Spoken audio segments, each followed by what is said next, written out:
अच्छा एक बात बताओ, हनुमान चालीसा में तो हनुमान जी की महिमा ही गाई गई, पर वर्णौ रघुवर विमल जस। कह रहे हैं मैं राम जी का पवित्र यश वर्णन कर रहा हूं, राम जी का यश वर्णन कर रहे हैं और महिमा हनुमान जी की गा रहे हैं। क्यों? तुलसीदास जी बोले मैं हनुमान जी का स्वभाव जानता हूं, वैसे आएंगे ही नहीं बुलाने पर। एक ही है कारण उन्हें बुलाने का, ये कहो वर्णौ रघुवर विमल जस। हम राम जी के गुण गा रहे हैं, राम जी का पवित्र यश गाना चाहते हैं तो हनुमान जी तुरंत आ जाएंगे। क्यों आ जाएंगे? क्योंकि रामचरित सुनीवे को रसिया, रामचरित सुनीवे को रसिया, राम लखन सीता मन बसिया, राम लखन सीता मन बसिया, राम लखन सीता मन बसिया। वर्णौ रघुवर, और राम जी का नाम दिया यहां रघुवर। रघु के कुल में जो सबसे अधिक श्रेष्ठ हुए हैं रघुवर, रघुवंश में जो श्रेष्ठ, ऐसे श्री राम जी का यश वर्णन करो। अच्छा यश कैसा है? विमल यश। राम जी का यश निर्मल है। तुलसीदास जी ने एक जगह लिखा रामचरितमानस में कि भगवान के जो गुण हैं यह पवित्र धागा है।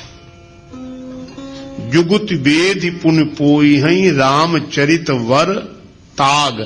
वर माने श्रेष्ठ, ताग माने तागा, धागा। और कवियों की कविता हो ये कवित मुक्ता मणि चारु, कवियों की कविता मोती है। किसी ने तुलसीदास जी से कहा कि यह उपमा तो बड़ी विचित्र है, मोती कीमती होता कि धागा?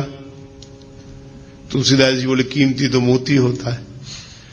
तो बोले कवियों की कविता कीमती है कि राम जी का चरित्र?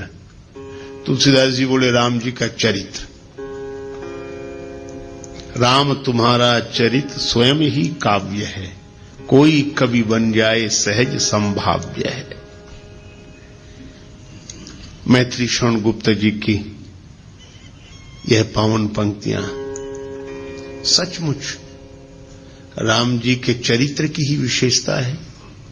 ठीक है, तो कवियों की कविता को मोती क्यों बनाया आप?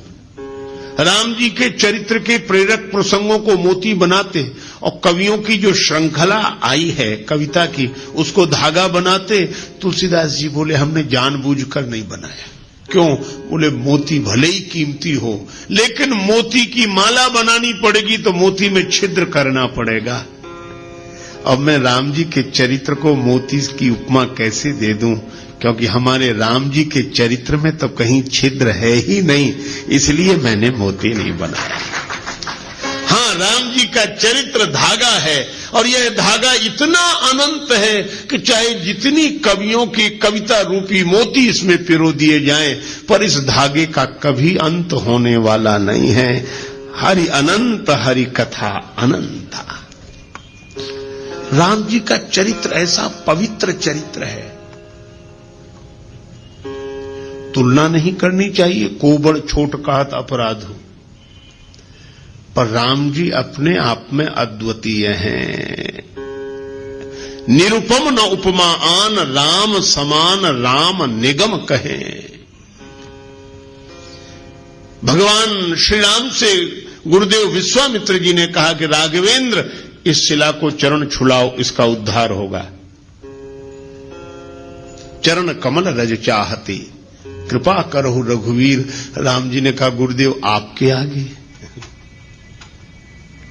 आप तो हमारे भी गुरु जी हैं,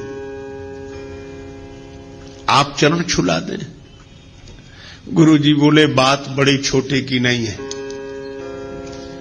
मैं तुम्हारा गुरु हूं, मेरी बड़ी महिमा है, तुमसे भी बड़ी महिमा है, लेकिन अपने अपने विभाग की बात होती है।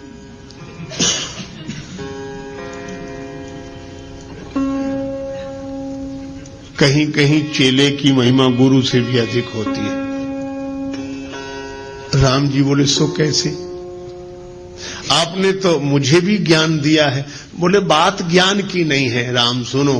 क्या कहा कि अहिल्या का जो पतन हुआ है यह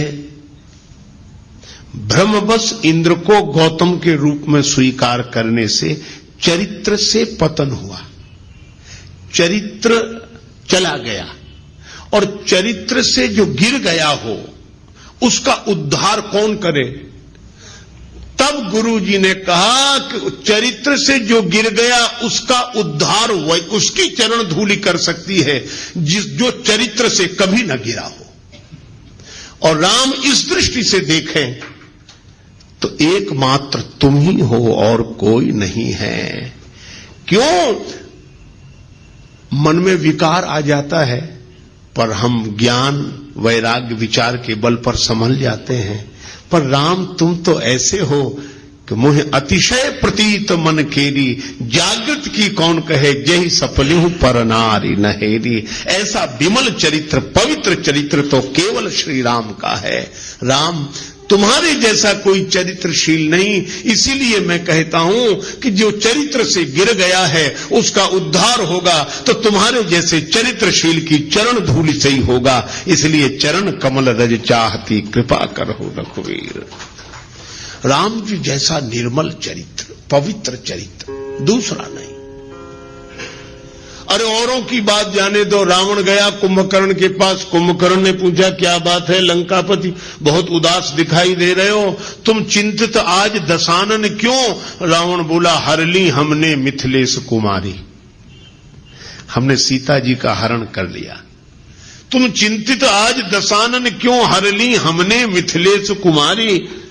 कुंभकर्ण बोला अधिकार किया तुमने उन पर? रावण बोला लखती ही नहीं वह और हमारी, वे हमारी ओर देखती तक नहीं। तब तुम एक काम करते, क्या महात्मा बन गए, उनका हरण कर लाए, तो राम जी का रूप बनाकर परमात्मा बनकर अधिकार पा लेते। नकली ही तो बनना था। रावण बोला कि बड़ी कठिनाई है।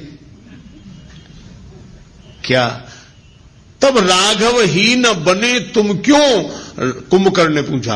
रावण ने उत्तर दिया इसमें हमको भय भैरव भारी, जब राघव रूप लगा बनने तब मातु समान लगी पर नारे। जब मैं राम जी का चिंतन करने लगा तो मेरे मन से वासना चली गई। ऐसा पवित्र चरित्र है राम का। विश्वामित्र जी ने कहा कि राम चरित्र की दृष्टि से जो पवित्रता तुम्हारे अवतार में है वह अन्यत्र दुर्लभ है, इसलिए मैं तुम्हारा गुरुजी हूं, पर अहिल्या का उद्धार तो तुम्हारी ही चरण धूलि से होगा। ऐसा राम जी का वर्णौ रघुवर विमल यश, ऐसा पवित्र चंद्र।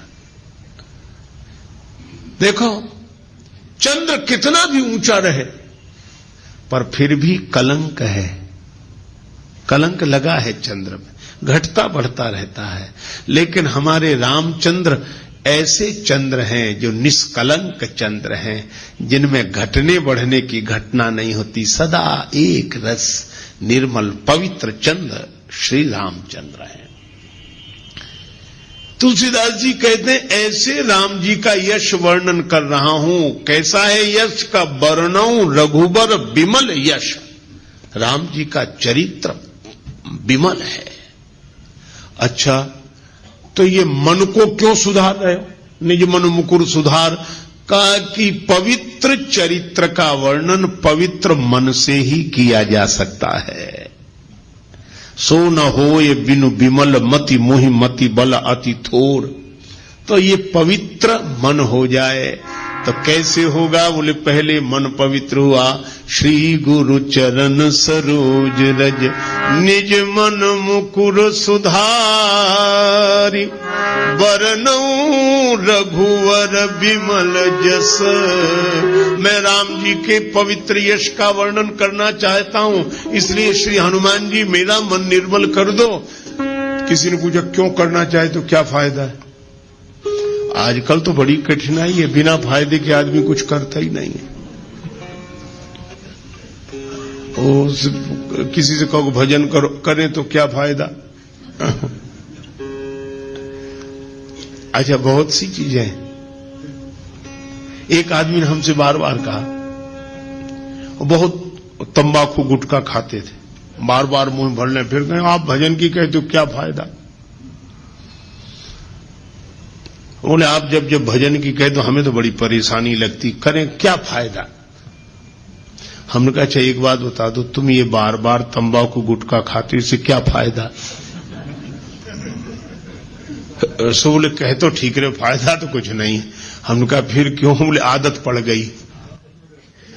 तो हमने कहा कि बिना फायदे के ये खा सकते हो, बिना फायदे की सोचे ये सड़ी गली चीज खा सकते हो, तो क्या भगवान का भजन बिना फायदे की सोचे नहीं कर सकते हो?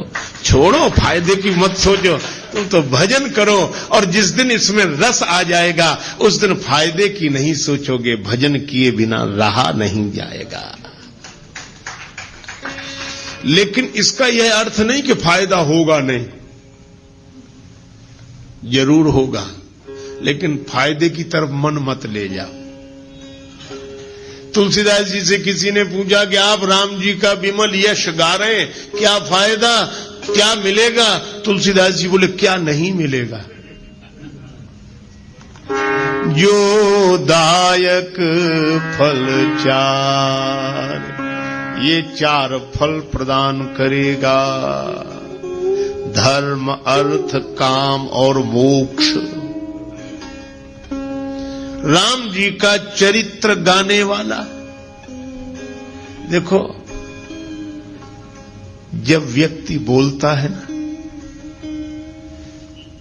दिमाग से बोलता है, कोई बात कहता विचार दिमाग से, लेकिन जब कोई गीत गाता है तो दिल से। ये गीत हृदय के अधिक समीप है, विचार बुद्धि के समीप है। तो जब कोई गाता है तो हृदय से। और मैं आपसे कहूं कि राम जी का गुण कोई हृदय से गाएगा, और जब हृदय राम जी के गुणों से भरा हुआ होगा, ऐसे आदमी के द्वारा अधर्म कभी हो ही नहीं सकता। जब होगा धर्म ही होगा। तो यह राम कथा का गाना और सुनना व्यक्ति को धर्म से जोड़ता है। धर्म, अर्थ, भगवान के गुण गाने वाला, सुनने वाला, उसके जीवन में अर्थ रहेगा ही। क्यों रहेगा? क्योंकि भगवान नारायण है, और जो भगवान के गुण गाएगा, भगवान के चरण कहां आ जाएंगे? उसके हृदय में। ये यही कथई स्नेह समेता, कहीं हई सुनी हई समुझ सचेता, होई हई राम चरण अनुरागी, कलिमल रहित सुमंगल भागी। भगवान के चरणों का अनुराग उसके मन में आ जाएगा। तो भगवान के चरण कहां आ जाएंगे? उसके हृदय में, उसके जीवन में। और जब मैं आपसे एक बात पूछता हूं, लक्ष्मी जी को दुनिया भर में ढूंढो, कहां मिलेंगी? भगवान के चरणों में। भगवान नारायण के चरण दबाते हुए ही तो लक्ष्मी जी मिलती हैं। इसीलिए जो भगवान के गुण गाएगा उसका जीवन धर्ममय हो जाएगा। जो भगवान के गुण गाएगा, सुनेगा, और भगवान के चरण उसके मन में आ गए, तो भगवान के उन चरणों की सेवा करने के लिए लक्ष्मी जी अर्थ बनकर उसके जीवन में आ जाएंगी। धर्म, अर्थ। और जो राम जी के गुण गाकर ऐसे मस्त हो जाए कि उसकी कोई कामना न रहे, प्रेम में भर जाए, विभीषण जी ने यही कहा कि लंका का राज्य पाने की वासना पहले थी, और कछु प्रथम वासना रही, प्रभु पद प्रीति सरित सो वही। आपका प्रेम उमड़ गया तो अब वो भी इच्छा नहीं रही, हमें कुछ नहीं चाहिए, कुछ नहीं चाहिए, हमारी कोई इच्छा नहीं, कोई कामना नहीं। भगवान ने कहा कि तुम्हारी कोई इच्छा नहीं, पर अब हमारी इच्छा हो गई। तुम निष्काम हो गए तो हम सकाम हो गए, अब हमारे मन में इच्छा है। यद्यपि सखा तव इच्छा नाही, मोर दरस अमोघ जग माही। तो भगवान के मन में भक्त की इच्छा पूर्ण करने की इच्छा हो जाए तो उसकी कौन सी कामना ऐसी होगी जो पूरी ना हो जाए, वह पूर्ण काम हो जाएगा। इसलिए धर्म अर्थ काम, और जो भगवान के अनुराग में डूब गया है उसे जगत का राग बांध नहीं सकता, इसलिए मोक्ष तो उसको सहज प्राप्त हो गया। वर्णौ रघुवर विमल जस जो दायक फल चारे। यह हनुमान चालीसा के दोहे का आशय है। श्री गुरु चरण सरोज रज निज मन मुकुर सुधारे। मुकुर माने दर्पण। वर्णौ रघुवर विमल यश जो दायक फल चारे। अच्छा, जब यह सब जानते हो तो राम जी के गुणों का वर्णन शुरू करो, चारों फल मिलेंगे, करो शुरू। तुलसीदास जी बोले भगवान का यश है विमल, और बुद्धि भी कैसी चाहिए विमल। सो न हो ये बिनु विमल मति मोहि मति बल अति थोर। करो कृपा, सब कृपा करो मुझे पवित्र बुद्धि की प्राप्ति हो जाए। तो अब किससे कृपा की याचना कर रहे हो? तुलसीदास जी बोले बुद्धिहीन तनु जान के सुमिरो पवन कुमार। यह शरीर बुद्धिहीन है, शरीर तो है पर इसमें समझ नहीं है, इसलिए हनुमान जी का स्मरण करना। अच्छा, बुद्धि नहीं है तो हनुमान जी से क्यों मांग रहे हो? बोले इसलिए हनुमान जी बुद्धि के भंडार हैं। बुद्धिमताम वरिष्ठम और ज्ञानी नाम अग्रगण्यम। ज्ञानियों में अग्रगण्य हैं, बुद्धिमानों में सर्वश्रेष्ठ हैं। तो जो बुद्धि के भंडार हैं, है ना, जो जिस चीज का भंडार हो उससे वही चीज मांगी जाती।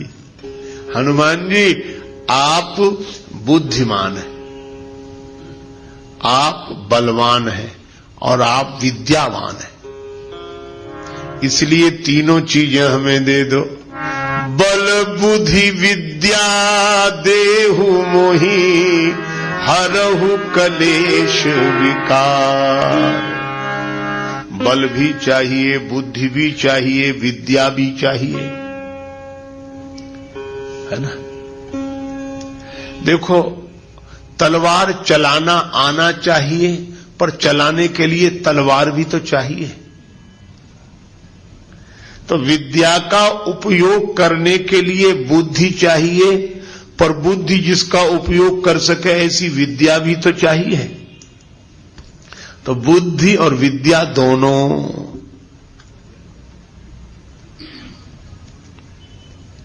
लेकिन बल भी तो चाहिए। बुद्धि का प्रयोग सही समय पर कर सके वैसी ताकत भी चाहिए, बल। और या यूं कहो कि बुद्धि बल के साथ बहुत आवश्यक है। बिना बुद्धि के बल लगाना ठीक नहीं है। बल का प्रयोग बिना अकल के करना ठीक नहीं।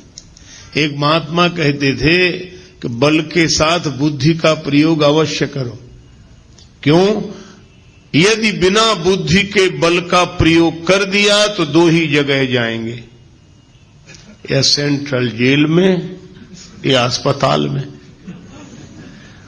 अकल नहीं लगाई और ताकत लगा दी,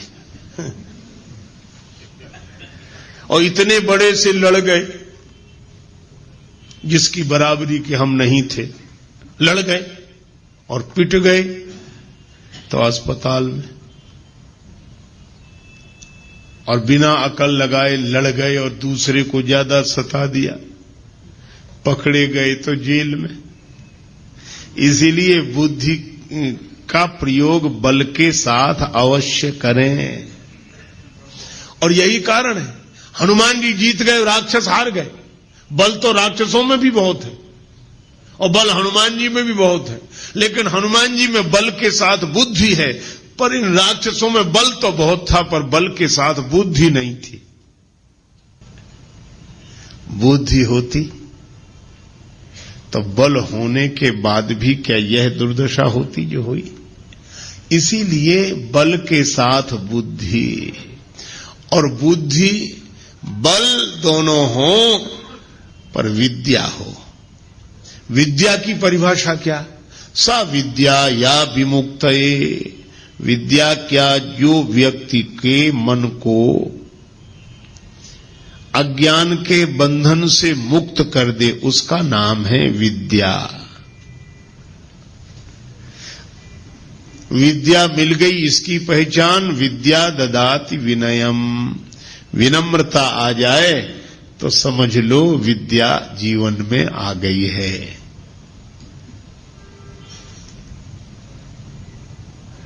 और बरसहि जलद भूमि नियराए, जथा नवहि बुध विद्या पाए।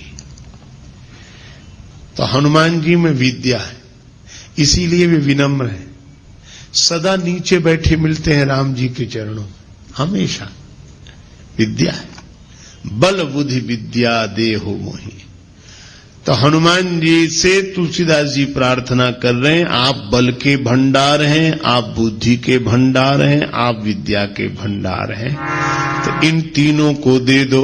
बल बुद्धि विद्या देहु मोहि, हरहु कलेश विकार।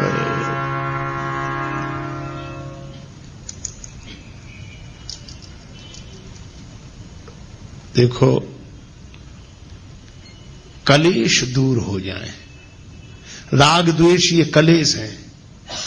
अभिनिवेश, अस्मिता, अविद्या, अविद्या, अस्मिता, अभिनिवेश, राग द्वेष, यह 5 क्लेश हैं योग शास्त्र के अनुसार।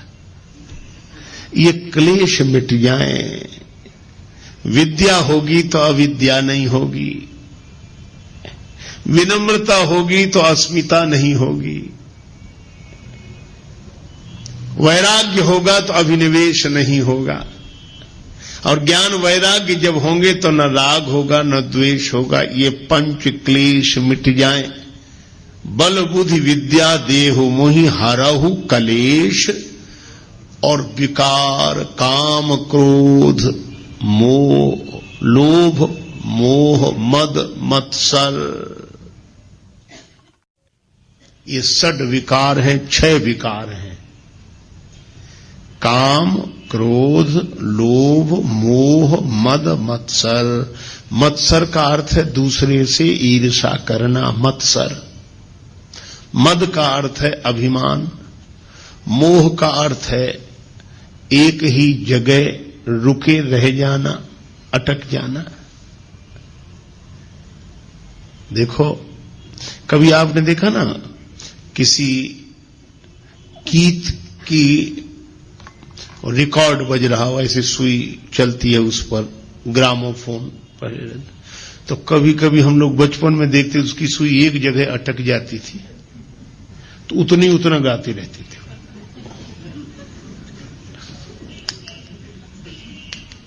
किसी को अच्छा नहीं लगा, अरे बंद करो, ये तो वो तुरंत ठीक करता था। मैं आज भी देखता हूं, मोह का अर्थ यही है कि जिसकी सुई एक ही जगह अटक जाए वो उतना ही गाना, उतने ही निकले, उतने अटक जाना। गीत चलता रहे है ठीक है, लेकिन अटक जाना, जो अटका वही भटका। तो अटको मत, चलते चलो, हम तो हमारी मस्ती में झूमते चले हैं।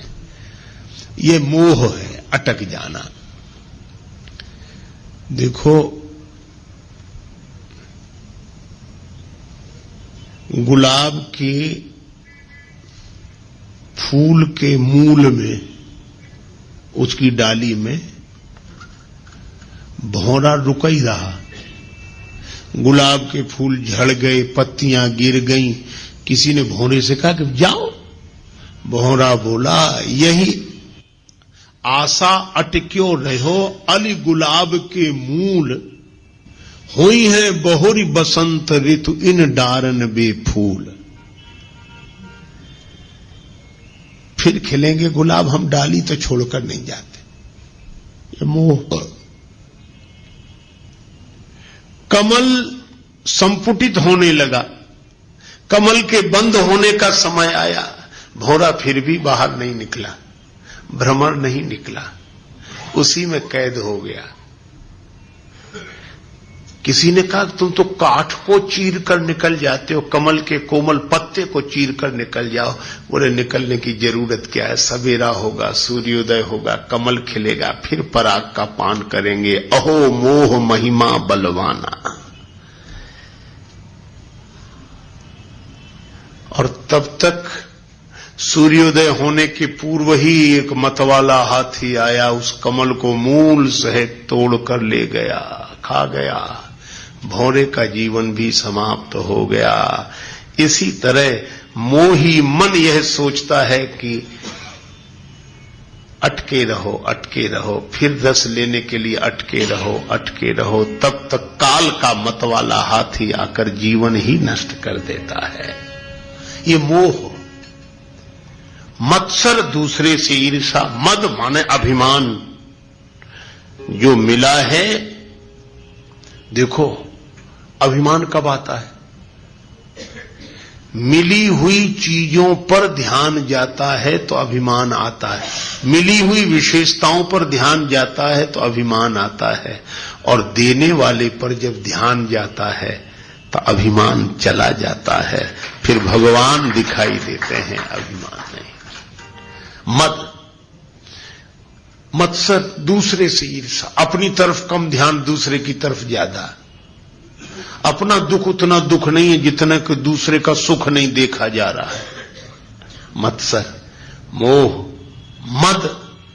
और इसी तरह काम, क्रोध, लोभ, चार ये काम, क्रोध, लोभ, मोह चार, मद, मत्सर, ये 6 विकार हैं। लोभ है, जो मिला है वह छूटे नहीं कभी, यह लोभ है। अच्छा देखो, लोभ और लालच में अंतर है। दूसरे का मिल जाए ये लालच है, लेकिन लोभी कौन, बोले दूसरे का मिले चाहे न मिले पर हमारा न जाए, ये लोभ है। काम, कोई ना कोई इच्छा बनी ही रहे, कभी शांति से नहीं बैठ पाते। अच्छा कभी भी आप देखना, मन को देखते रहना, यह हमेशा कुछ ना कुछ चाहता रहता है कि नहीं। अगर ऐसा हो जाता तो, ऐसा हो जाता तो, ऐसा हो जाता तो, ये ऐसा हो जाता तो ही इस होने में सुख से नहीं रहने दे रहा है। हो जाता तो, हो जाता। ये काम विश्रामहारी, इस काम के कारण ही विश्राम नहीं मिलता, और इसमें कहीं विघ्न पड़ जाए तो क्रोध प्रकट हो जाता है। काम पूर्ति पर बढ़ता लोभ, चलो कामना पूरी हो गई तो, और कामना पूरी तो हो गई। अच्छा एक बात बताओ, जितने काम से भरे हुए मन वाले हैं हम लोग, अच्छा हम लोगों ने कोई भी चीज 2 बार मांगी? आप प्रयोग करके देखें, क्या हमारी तो एक बार, तो एक बार मिल जाओ, बस एक बार मिल जाओ, इच्छा है एक बार मिल जाओ, बस एक बार। और एक बार करते करते अनेक बार जन्म जन्म के मर गए, अनेक बार।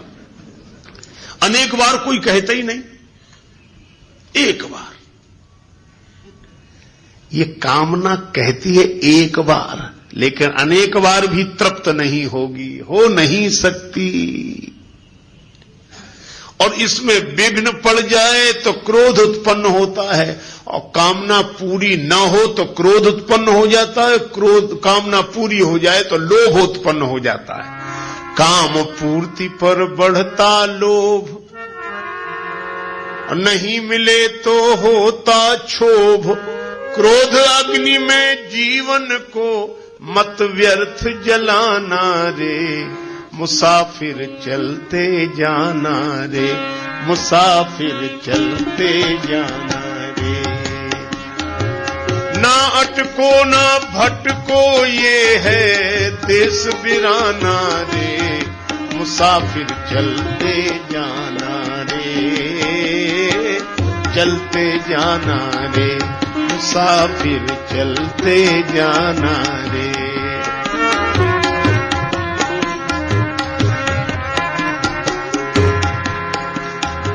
लेकिन अब एक कठिनाई है, हम आपको जो समझा रहे हैं पहली बार नहीं समझा रहे हैं, और आप भी पहली बार नहीं समझ रहे हैं।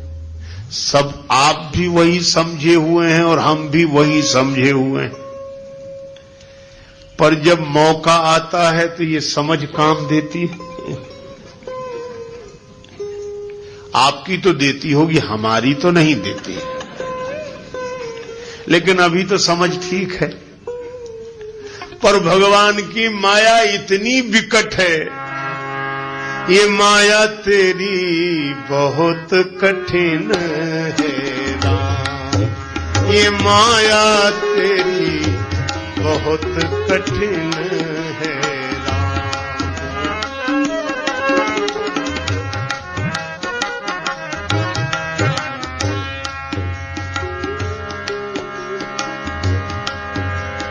दुख में सुख दिखला के बनाती, दुख में सुख दिखला के बनाती, बड़ों बड़ों को गुलाम बहुत कठिन है राम, ये माया तेरी बहुत कठिन है राम, बहुत कठिन है राम। अच्छा विचार करना, करता नित्य विरोध क्रोध का, कहता बुरा परिणाम। जो क्रोध का विरोध करते हैं गलत है, क्रोध नहीं करना चाहिए, क्रोध अच्छी चीज नहीं है, बात सही है। लेकिन उनको ही जब क्रोध आता है तब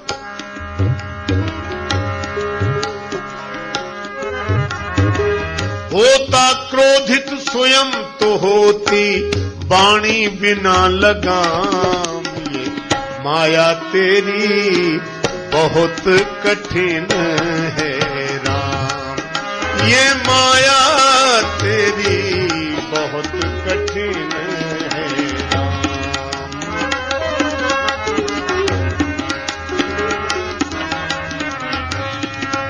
ये माया तेरी बहुत कठिन है राम।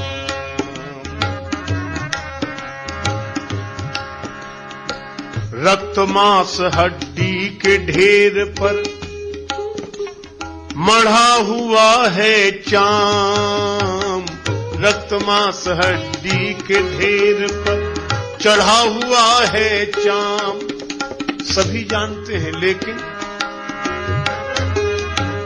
देख उसी की सुंदरता, देख उसी की सुंदरता, हो जाती नींद हराम। ये माया तेरी बहुत कठिन है राम, ये माया तेरी बहुत कठिन है राम,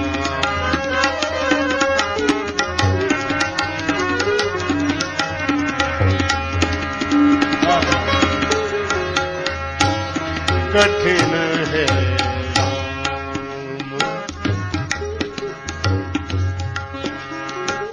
मृत्यु देखता है औरों की रोज सवेरे शाम, भवन बनाता ऐसे जैसे हरदम यहाँ मुकाम। ये माया तेरी बहुत कठिन है राम, ये माया तेरी बहुत कठिन है,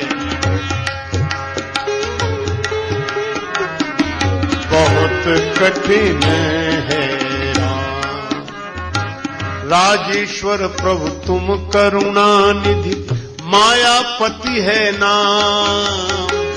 राजेश्वर प्रभु तुम करुणा निधि, मायापति है नाम। नाथ निवेरो अपनी माया, नाथ निवेरो अपनी माया, जीव लहे विश्राम। बहुत कठिन है राम, ये माया तेरी बहुत कठिन है, ये माया तेरी बहुत कठिन है, ये माया तेरी बहुत कठिन है राम। इसलिए जानने के बाद भी जिसके कुप्रभाव से हम मुक्त ना हो पाए, जिस वजह से उसी का नाम माया है। सो दासी रघुवीर के समझे मिथ्या सोपी, हम समझ गए कि मिथ्या है, तीन काल में नहीं है, पर छूट न राम कृपा बिन नाथ कहूं पद रोप। कागभूषण जी कहते हैं गरुड़ जी मेरा अनुभव है, निज अनुभव अब कहूं खगेशा, बिनु हरि भजन न जाहि कलेशा। इन क्लेशों से विकारों से मुक्त होना पुरुषार्थ का परिणाम नहीं है, प्रसाद का परिणाम है, किसी का कृपा प्रसाद का परिणाम है। इसीलिए तुलसीदास जी कहते हैं कि मैं जानता हूं कि ये क्लेश है और ये विकार हैं, पर जानकर भी मैं इनसे मुक्त नहीं हो पा रहा हूं। इसलिए दीन होकर हनुमान जी महाराज मैं आपकी शरण में आया हूं, इसलिए आप कृपा करो। क्या बोले, इन क्लेश और विकारों से मैं तो मुक्त नहीं हो पा रहा हूं, पर आप बल बुद्धि विद्या देहु मोही। लेकिन ये बल बुद्धि विद्या मिलने के बाद भी ऐसा ना हो कि जीवन वैसा ही बना रहे, तो और क्या करें? कहरहु कलेश विकार, हमारे क्लेशों को और विकारों को दूर करें। ऐसी तुलसीदास जी ने प्रार्थना की हनुमान जी से, हरहु कलेश